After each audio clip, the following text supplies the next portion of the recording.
everybody and welcome back to my studio. Today I'm going to be talking about the creation of this 12 by 12 bacon painting. So this piece was actually a commissioned painting that I got, and I decided to do it a little bit differently than my normal food paintings. So in my normal food paintings, what I usually do is have one solid color background with kind of like a vignette effect, and then the food floating right in the center of the painting. With a nice shadow and everything. And I was gonna do that for this painting. However, after my bacon photo shoot that I had the other day, which I ended up cooking so much bacon that my house smelt like bacon for like 4 days after, so sorry mom and dad. But anyways, I ended up liking the photos of the bacon actually cooking in the pan the best, and I thought that that would make more of an interesting painting because it gives more action to the painting. Like, you can really see all the bubbles coming up and kind of like feel the bacon sizzling and the heat of the pan and everything. So I decided to go with that one. So let's watch the time-lapse video, and then afterwards I will explain step by step how I moved through the painting.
I hope you enjoyed it. So what I did first was I painted the whole background this kind of like beige color, and I don't even know really why I did that. I think I had this idea in mind, and anyways I just kept the beige color in the background.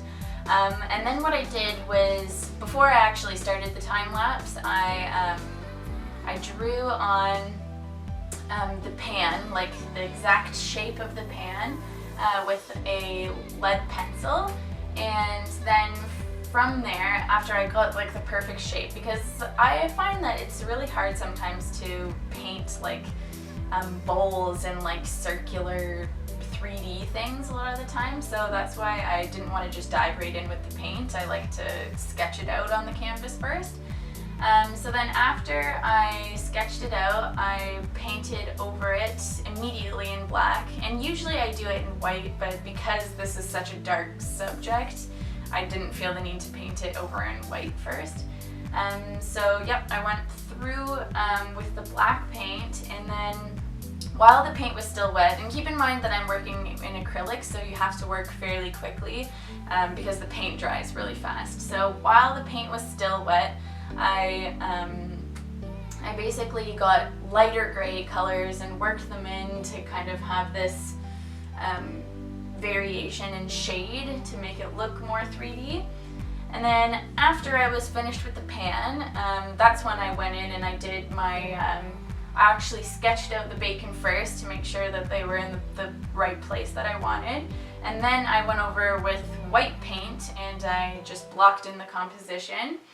And then once that was all good, then I started going in with a color. And what I did first was, honestly, I find that like I work so sporadically, and it really depends on the painting that I'm doing, like how I move through it. So this one, I didn't even mix my palette to begin with. I just kind of like looked at my reference photo and saw the colors, and so what I was using mostly was red, cadmium red medium hue, cadmium yellow medium hue, well, titanium white, and I also was using burnt umber, raw sienna, and I actually mixed a purple too using my, using my ultramarine blue and my